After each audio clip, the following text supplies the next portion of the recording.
स्वागत है, मैं हूं सुशांत सिन्हा। आज आपको दिखाएंगे कि दिल्ली के बुराड़ी में एक ही घर में 11 लोगों की मौत के बाद आज जो पोस्टमार्टम रिपोर्ट सामने आई है उसमें क्या लिखा है। आपको यह भी दिखाएंगे कि बारिश ने आज कैसे मुंबई में लोगों की मुसीबतें बढ़ा दी। लेकिन सबसे पहले आज की सबसे बड़ी खबर, यूपी की गोली मारकर हत्या कर दी गई। ये वही माफिया डॉन मुन्ना बजरंगी था जिसके नाम से सिर्फ आम आदमी ही नहीं, बड़े बड़े नेता कांपते थे।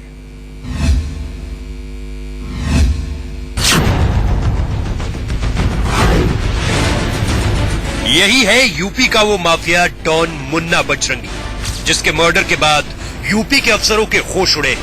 और ऐसा हो भी क्यों ना, कुख्यात डॉन प्रेम प्रकाश उर्फ मुन्ना बजरंगी की कहीं और नहीं बल्कि बागपत के जेल में हत्या हुई है। मुन्ना बजरंगी पर 1-2 नहीं बल्कि 10 राउंड फायरिंग की गई।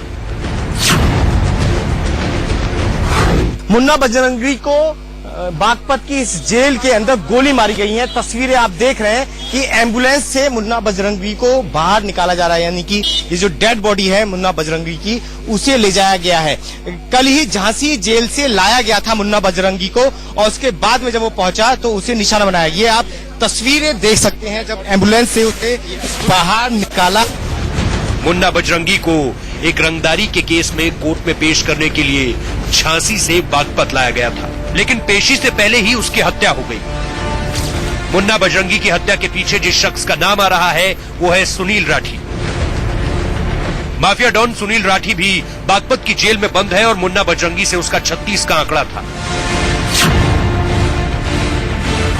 बागपत की इसी जेल में पूर्वांचल माफिया डॉन मुन्ना बजरंगी की गोलियों से भूनकर हत्या कर दी गई और ये हत्या पश्चिमी उत्तर प्रदेश के बड़े डॉन सुनील राठी ने की है। सुबह के वक्त दोनों डॉन आमने सामने आ गए और किसी बात को लेकर कहासुनी हुई और सुनील राठी ने पहले 3 गोलियां मुन्ना बजरंगी के सिर में मारी और उसके बाद 7 गोलियां और उसके भीतर दाग दी गई। गोलियों की आवाज सुनकर यहां अफरा तफरी मच गई और जब जेल के अधिकारी मौके पर पहुंचे तो पता चला कि मुन्ना बजरंगी जमीन पर पड़ा हुआ था। सबसे बड़ी बात यह है कि 2 माफिया डॉन इस बागपत जेल के भीतर थे, लेकिन बागपत जेल प्रशासन ने पूरी लापरवाही बरती।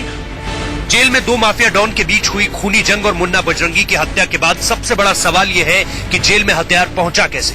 क्या ये एक बड़ी चूक नहीं है? इसी बात को लेकर बागपत से लखनऊ तक अफसरों में हड़कंप मचा है। हालांकि मामला सामने आते ही जेलर समेत 4 अफसरों को सस्पेंड कर दिया गया है। जेल के अंदर घटना गंभीर है। तात्कालिक रूप से जेलर को निलंबित करके एक अनुशासनात्मक कार्रवाई करने के साथ ही इस पूरे मामले में जुडिशियल इंक्वायरी के आदेश दिए गए हैं। रिपोर्ट आने दीजिए, जो भी दोषी होगा हम उस मामले में बहुत सख्ती के साथ कार्रवाई करेंगे और इस मामले में पहले ये सारे आदेश जारी हो चुके हैं।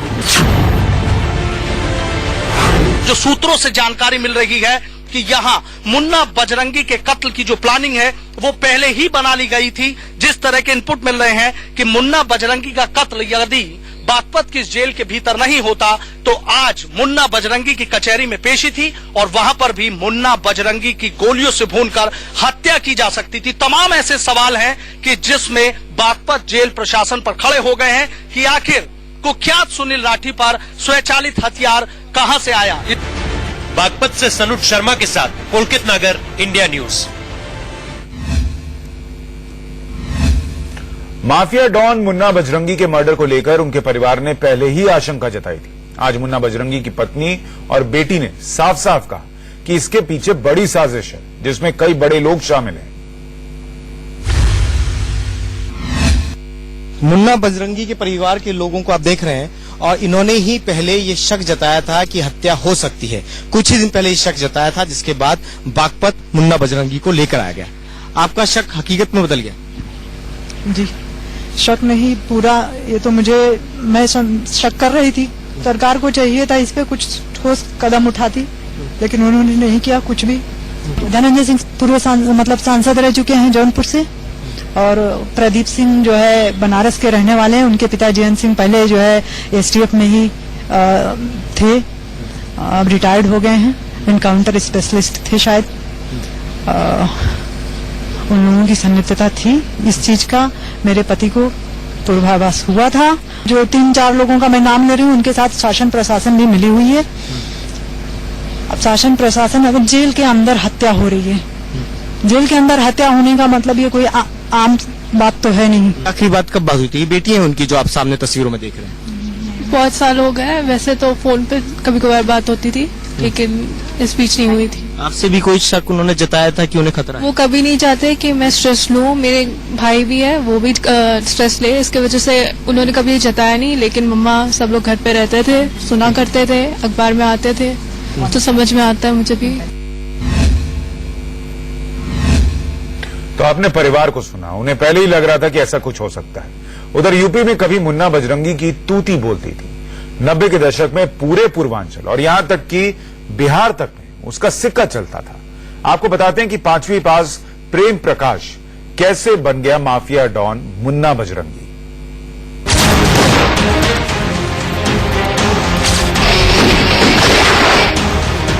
जिस मुन्ना बजरंगी के नाम से यूपी के बड़े बड़े माफिया ही नहीं, नेता भी थर्राते थे, वो सिर्फ और सिर्फ 5वीं पास है। मुन्ना बजरंगी का असली नाम प्रेम प्रकाश सिंह है और उसका जन्म 1967 में यूपी के जौनपुर जिले के पूरे दयाल गांव में हुआ था। 5वीं कक्षा के बाद उसने पढ़ाई छोड़ दी और पहुंच गया जुर्म की दुनिया में। 51 साल के मुन्ना बजरंगी का इतिहास आपराधिक 34 साल का है। मुन्ना बजरंगी के पिता उसे पढ़ा लिखा कर बड़ा आदमी बनना चाहते थे, लेकिन मुन्ना बजरंगी ने सिर्फ 5वीं तक पढ़ाई की। उसके बाद उसका पढ़ाई में मन नहीं लगा और वो अपराध की दुनिया में चला गया। मात्र 17 साल की उम्र में उसने लूट की वारदात को अंजाम देने के बाद एक व्यापारी की हत्या कर दी। ये उसका पहला हत्याकांड था, जिसके बाद से उसका नाम इतनी तेजी से बढ़ा कि आम आदमी को छोड़िए, विधायकों और बड़े बड़े नेताओं को भी उसके नाम से डर लगने लगा। पूर्वांचल में अपनी साख बढ़ाने के लिए मुन्ना बजरंगी 90 के दशक में पूर्वांचल के बाहुबली माफिया और राजनेता मुख्तार अंसारी के गैंग में शामिल हो गया और इसी के बाद मुख्तार अंसारी गैंग की ताकत बढ़ गई। मुन्ना बजरंगी का खौफ लोगों में तब छाया जब उसका नाम यूपी के गाजीपुर में बीजेपी विधायक कृष्णानंद राय की हत्या में सामने आया। मुन्ना बजरंगी के लोगों ने उन्हें घेरा और करीब 400 राउंड फायर किए। हर व्यक्ति को करीब 60 से 70 गोलियां लगी थी, जिसके बाद से मुन्ना बजरंगी का जो वर्चस्व है यूपी, उत्तराखंड, दिल्ली, हरियाणा में फैलता चला गया। लेकिन वक्त बदला और 2009 में मुन्ना बजरंगी को अपनी जान का डर सताने लगा, जिसकी वजह से वो यूपी से भागकर सीधा मुंबई चला गया, जहां पर 2009 में दिल्ली पुलिस ने उसे गिरफ्तार कर लिया और उसी के बाद से उसके सितारे गर्दिश में आ गए। मुन्ना बजरंगी की हत्या में जिस सुनील राठी का नाम सामने आया, उसका नेटवर्क यूपी के साथ उत्तराखंड में सक्रिय है। उत्तर प्रदेश और उत्तराखंड में आतंक का पर्याय बना सुनील राठी पिता की हत्या के बाद अपराधी बना। करीब 11 साल पहले पिता नरेश राठी की बिजनौर भट्टे के पास हत्या कर दी गई थी। रंजिश में हुई पिता की हत्या के बाद सुनील अपराधी बन गया और विरोधियों का सफाया किया। इसके बाद सुनील का खौफ कायम हो गया। सुनील की मां राजपाला छपरौली से बीएसपी के टिकट से चुनाव लड़ चुकी है और फिलहाल रुड़की जेल में बंद है। बागपत से सनुज शर्मा के साथ पुलकित नागर, इंडिया न्यूज।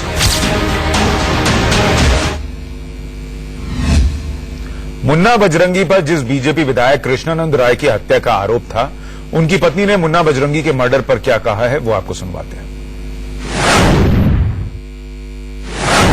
मुझे बहुत खुशी हुआ, क्योंकि मैं तो हमारा परिवार चाहे हम लोग इस तरह का व्यक्ति नहीं है जो इस तरह का अपराधियों का जो व्यवहार है, जो काम करते हैं अपराधी, वो हमारा परिवार इस तरह का नहीं है। इसलिए मैं भगवान से रोज मनाती थी कि भगवान इसका न्याय मिलना चाहिए, और भगवान की मर्जी से, प्रभु की कृपा से हम लोग को ये घटना हुई तो हमको काफी खुशी मिला। जेल में हुए इस सियासी मर्डर से सियासी हलकों में भी हलचल है। बीजेपी के विरोधी इसे लेकर प्रशासन पर सवाल खड़े कर रहे हैं। तिवारी जी, उत्तर प्रदेश में क्या चल रहा है? आम आदमी के हालात क्या होंगे, इसका अंदाजा इस तरह लगाया जा सकता है कि जेल के अंदर पुलिस कस्टडी में, जेल की कस्टडी में जहां कोई चीज जा नहीं सकती है वहां रिवॉल्वर पहुंची होगी, 10 गोलियां मारी गई होंगी, जैसा कहा जा रहा है। मैं नहीं जानता किसका कितना आपराधिक इतिहास है, मारे जेल में गए हैं, तो कई सवाल उठेंगे जेल की सुरक्षा को लेकर, आम आदमी की सुरक्षा के सवाल को लेकर, जो अंडर ट्रायल है उनकी सुरक्षा को सवाल लेकर। और अब बात दिल्ली के बुराड़ी कांड की। इस मामले में आज 6 लोगों की पोस्टमार्टम रिपोर्ट आ गई।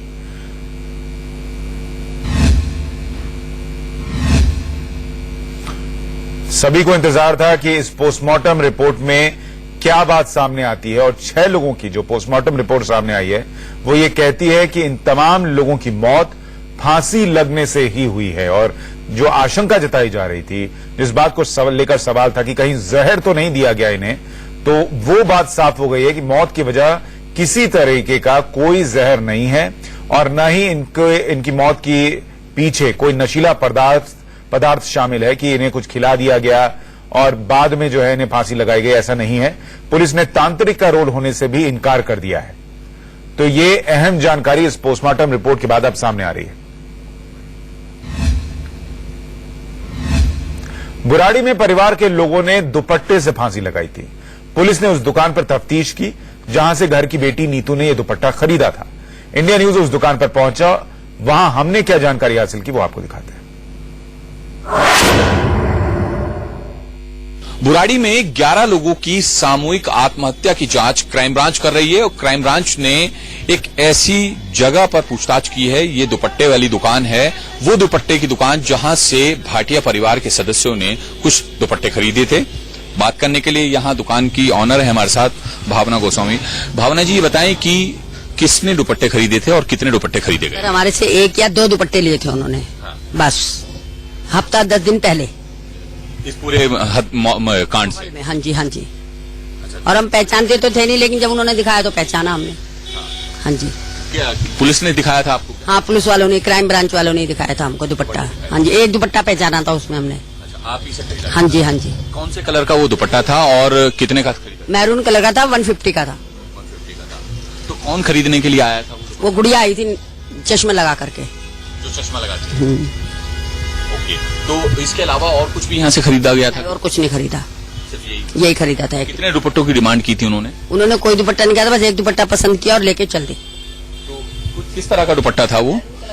अच्छा, ये तो इसी तरह का वो दुपट्टा था जो नीतू खरीद के गई थी, क्योंकि नीतू ही पूरे परिवार में अकेली ऐसी लड़की थी जो चश्मा लगाती थी, और इसी तरह का मेहरून कलर का दुपट्टा यहां से 150 रुपए की कीमत में खरीदा गया था। फिलहाल क्राइम ब्रांच ने इस दुकान की मालकिन से भी पूछताछ की है और उन्हें दुपट्टे दिखाए। उसके बाद जो भावना गोस्वामी है दुकान की मालकिन, उन्होंने अपने ऐसे ही कलर के दुपट्टे की पहचान की है, और उनका कहना है कि इसी तरह का दुपट्टा जो है वो नीतू यहां सर खरीद के लेके गई थी, जिसका इस्तेमाल जो सामूहिक आत्महत्या है उस दौरान किया गया था।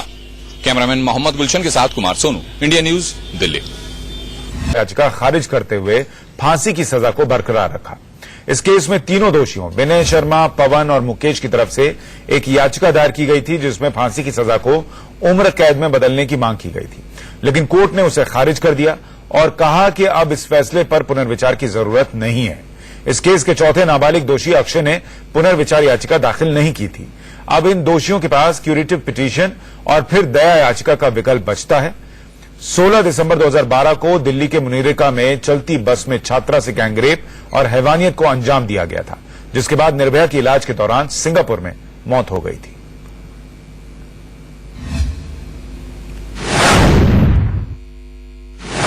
निर्भया की दोषियों की पुनर्विचार याचिका सुप्रीम कोर्ट ने खारिज कर दी। हमारे साथ निर्भया के माता और पिता दोनों हैं। एक बड़ी लड़ाई आपने लड़ी थी और आज दोषियों की पुनर्विचार याचिका को सुप्रीम कोर्ट ने खारिज कर दिया। न्यायपालिका, मैं सबसे